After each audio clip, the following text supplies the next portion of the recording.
അതായത് കലാപരിപാടികൾ സ്കൂളിൽ നടക്കുകയാണെങ്കിൽ പരാജയപ്പെട്ടോട്ടെ, നിങ്ങൾ അതിനകത്ത് പേര് കൊടുക്കണം. അതുപോലെ സ്പോർട്സിലാണേൽ സ്പോർട്സിന് പേര് കൊടുക്കണം. ഓടി പരാജയപ്പെടട്ടെ, പക്ഷെ നിങ്ങൾ മുന്നോട്ട് തന്നെ പോകണം. ഇപ്പൊ നിങ്ങൾക്കറിയാമല്ലോ, ലോകത്തിലെ ഏറ്റവും വേഗതയേറിയ ഓട്ടക്കാരനാണ് ഉസൈൻ ബോൾട്ട്. ഉസൈൻ ബോൾട്ട് ഓടുമ്പോൾ കൂടെ ഒരുപാട് പേര് ഓടുന്നുണ്ട്. പക്ഷെ ഇയാൾ എന്നും വിജയിക്കുന്നു എന്നതിന്റെ പേരിൽ കൂടെ ഉള്ളവർ ഒരിക്കലും ഓടാതിരിക്കുന്നില്ല. പക്ഷെ അവർ ഓടും. എന്താണെന്നറിയോ, ഏതെങ്കിലും ഒരു ദിവസം എന്നെങ്കിലും ഒരു നാൾ ഈ ഉസൈൻ ബോൾട്ടിനോടൊപ്പം ഓടി ഒന്ന് വിജയിക്കാൻ കഴിഞ്ഞാൽ ലോകം അറിയപ്പെടുന്ന ഒരാളായിട്ട് മാറും. അപ്പോൾ നമ്മുടെ കൂടെ പഠിക്കാൻ ഒരുപാട് പേരുണ്ട് എന്നും പറഞ്ഞ് നമ്മൾ ആരെങ്കിലും പഠിക്കാതിരിക്കുമോ? ഇല്ല. നമ്മളാൽ കഴിയുന്ന രീതിയിൽ പഠിച്ച് ചിലപ്പോൾ അവരെക്കാൾ ഉയരത്തിൽ നമ്മളുടെ ജീവിത നിലവാരം എത്തിക്കാൻ സാധിക്കും. അത്തരത്തിൽ മുന്നോട്ട് പോകാൻ നിങ്ങൾക്ക് ഓരോരുത്തർക്കും കഴിയും. അതുപോലെ ഒരു ചെറിയൊരു കവിത കൂടി പറഞ്ഞുകൊണ്ട് വിപിൻ ചേട്ടൻ നമുക്ക് ക്ലാസ് ഏതാണ് അവസാനിപ്പിക്കാം. അതായത്, കാലമെന്തോ കരുതി വച്ചിരിക്കുന്നു. നിങ്ങളുടെ ഇത് നിങ്ങളുടെ വീട്ടിൽ ആരെങ്കിലുമൊക്കെ ഈ ഒരു ഇത് കേൾക്കുന്നുണ്ടെങ്കിൽ അവരോട് കൂടി ഒന്ന് മനസ്സിലാക്കുന്ന തരത്തിൽ ചേട്ടൻ പറയാം. അതായത് ചേട്ടനൊരു ഒരു കവിതയാണ്. അതായത്, കാലമെന്തോ കരുതി വെച്ചിരിക്കുന്നു. നമുക്ക് വേണ്ടിയിട്ട് നമ്മുടെ ദൈവം നമുക്ക് വേണ്ടിയിട്ട് ഒരുപാട് കാര്യങ്ങൾ കരുതി വെച്ചിരുന്നു. കാത്തിരിക്കുവാൻ ചൊല്ലുന്നു മാനസം. നമ്മളോട് കാത്തിരിക്കാനായിട്ട് നമ്മുടെ മനസ്സ് പറയുന്നു. ആട്ടി ഓടിച്ചവർക്കൊക്കെ അകന്നൊന്നിട്ട്. വിപിൻ ചേട്ടനെ ഒരുപാട് പേര് ഒരുപാട് സ്ഥലത്തു നിന്ന് ആട്ടി ഓടിച്ചിട്ടുണ്ട്. ആട്ടി ഓടിച്ചവർക്കൊക്കെ അകന്നൊന്നിട്ട് ആട്ടുതൊട്ടിലിൽ കൊണ്ടേയിരുത്തിടും.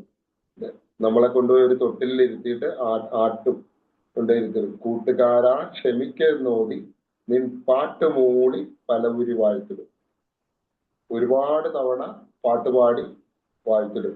പങ്കുവച്ചൊരു ആശയമൊക്കെയും ഭ്രാന്തമെന്ന് പറഞ്ഞ ഒരുപാട് സുഹൃത്തുക്കൾ വിപിൻ ചേട്ടനുണ്ട്. പക്ഷെ അവരെല്ലാം പങ്കുവച്ചൊരു ആശയമൊക്കെയും ഭ്രാന്തമെന്ന് പറഞ്ഞവർ വാക്കുകളാൽ പൂക്കളം ധരിച്ചിടുന്ന നിന്റെ വാതുക്കൽ വന്ന് നിൽക്കുന്ന നാൾ വരും. അതെ, വിപിൻ ചേട്ടൻ ഇപ്പോ ഈ സിനിമയൊക്കെ ചെയ്തു കഴിഞ്ഞപ്പോ വിപിൻ ചേട്ടന്റെ അടുത്ത് ഒരുപാട് പേര്, ഒരു പണ്ടൊക്കെ വിപിൻ ചേട്ടനെ പലയിടത്തുനിന്നും അകറ്റി നിർത്തിയ ആളുകള് ഇന്ന് വിപിൻ ചേട്ടന്റെ കൂടെ വിപിൻ ചേട്ടനോടൊപ്പം ചേർന്ന് നിന്ന് പ്രവർത്തിക്കാനായിട്ട് വരുന്നുണ്ട്.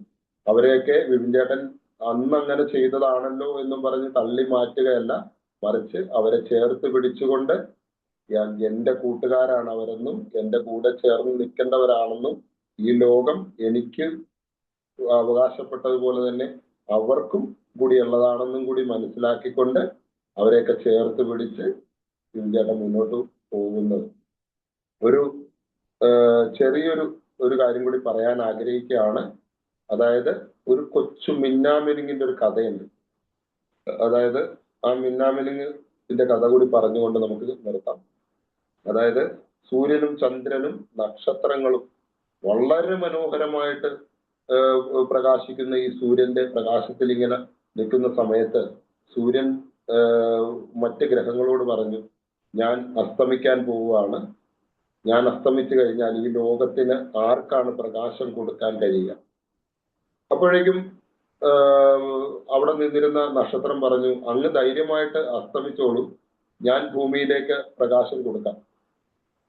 പെട്ടെന്ന് തന്നെ അങ്ങനെ തന്നെ സംഭവിച്ചു. വൈകുന്നേരമായി, സൂര്യൻ അസ്തമിച്ചു, നക്ഷത്രങ്ങൾ പ്രകാശം കൊടുത്തു. കുറച്ചു നേരത്തിന് ശേഷം കാർമേഘങ്ങൾ വന്ന് ആ നക്ഷത്രത്തെ മൂടി. അങ്ങനെ മൂടിക്കഴിഞ്ഞപ്പോ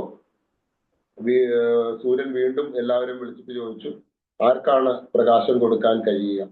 അപ്പോ ചന്ദ്രൻ പറഞ്ഞു, ഈ നക്ഷത്രങ്ങളെ കൊണ്ട് സാധിച്ചില്ലല്ലോ, എന്നാൽ ഞാൻ കൊടുക്കാം.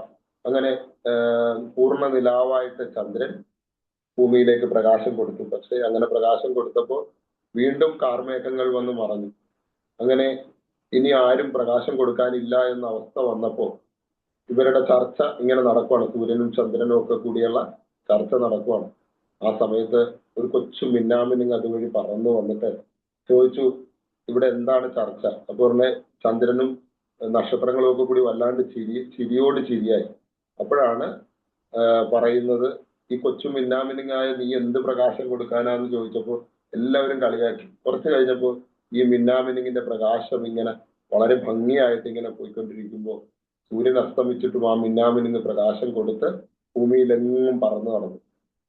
അപ്പോഴാ അങ്ങനെ പറന്നു നടക്കുന്ന ആ മിന്നാമിനുങ്ങാണ് നിങ്ങൾ ഓരോരുത്തരും കുട്ടികളായ നിങ്ങൾ ഓരോരുത്തരും ആ മിന്നാമിനുങ്ങാണ്. ഇത്ര മനോഹരമായിട്ട് പ്രകാശം കൊടുക്കാൻ കഴിയുന്ന നിങ്ങൾക്ക് ഈ ലോകത്തെ പ്രകാശിപ്പിക്കാൻ കഴിയും. ഞാനിവിടെ സൂര്യനും ചന്ദ്രനും നക്ഷത്രങ്ങളുമായിട്ട് മനസ്സിൽ കണക്കാക്കിയത് ആരാന്നറിയാവോ? നമുക്ക് മുമ്പേ കടന്നുപോയ മഹാന്മാരായ ആളുകൾ, അതായത് ജവഹർലാൽ നെഹ്റു, സ്വാമി വിവേകാനന്ദൻ, Thomas Alva Edison, Abraham Lincoln, അതിനെ കുറിച്ചൊക്കെ നിങ്ങൾ കേട്ടിട്ടുണ്ടാവും അല്ലെ? ഇവരൊക്കെ ഇങ്ങനെ വലിയ ആളുകൾ, വലിയ പ്രസിദ്ധരായ ഒരുപാട് ആളുകൾ, ഒരുപാട് കണ്ടുപിടുത്തങ്ങൾ നടത്തിയ, അല്ലെങ്കിൽ ലോകത്തിന് ഒരുപാട് പുസ്തകങ്ങൾ സമ്മാനിച്ച ആളുകളൊക്കെ ഉണ്ട്. പക്ഷെ ആ കൊച്ചു മിന്നാമിനുങ്ങ്, ആ സൂര്യനും ചന്ദ്രനും ഒക്കെ പോലെ തന്നെ നമുക്കും ഇവിടെ കുറച്ച് പ്രകാശം കൊടുക്കാൻ കഴിയുമെന്ന് തെളിയിക്കാൻ ആ മിന്നാമിനുങ്ങ് മുന്നോട്ട് വന്നതുപോലെ തന്നെ നിങ്ങൾ ഓരോരുത്തരും അവസരങ്ങൾ ജീവിതത്തിൽ ഉണ്ടാവുമ്പോൾ മുന്നോട്ട് തന്നെ വരണം. അങ്ങനെ വന്നെങ്കിൽ മാത്രമേ നമ്മളുടെ വീടും നമ്മളുടെ വിദ്യാലയവും നമ്മുടെ ഈ ലോകവും ഒക്കെ വളരെ മനോഹരമായ പ്രകാശം പരത്തിക്കൊണ്ട് കടന്നു പോകാൻ കഴിയുകയുള്ളൂ. അപ്പോ നിങ്ങൾക്ക് എല്ലാവർക്കും സർവശക്തനായ ദൈവം എല്ലാവിധ അനുഗ്രഹങ്ങളും തന്നിട്ടുണ്ട്. അത് തിരിച്ചറിഞ്ഞ് നിങ്ങളുടെ മാതാപിതാക്കളെയും സമൂഹത്തെയും കൂട്ടുകാരെയും ഒക്കെ ചേർത്ത് പിടിച്ച് നിങ്ങളുടെ ജീവിത ലക്ഷ്യം ഉറപ്പിച്ച് നല്ലൊരു പഠനം നിങ്ങൾക്കുണ്ടാവട്ടെ, അല്ലെങ്കിൽ അത് അറിവുകൾ നേടി നിങ്ങൾ നല്ലൊരു രീതിയിൽ മുന്നോട്ട് പോട്ടെ എന്ന് ഞാൻ ഈ അവസരത്തിൽ ആശംസിക്കുകയാണ്.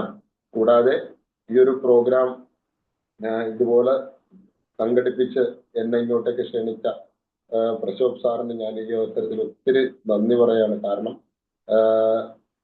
നേരിട്ടൊരു ദിവസം ഇവരൊക്കെ ഒന്ന് ഒരു ക്ലാസ്സും കാര്യങ്ങളും ഒക്കെ വലിയൊരു പ്രോഗ്രാമൊക്കെ നടത്താൻ സാറിനും സാധിക്കട്ടെ എന്ന് ഞാൻ ഈ ഒരു സമയം ആഗ്രഹിക്കുന്നു, ആശംസിക്കുന്നു.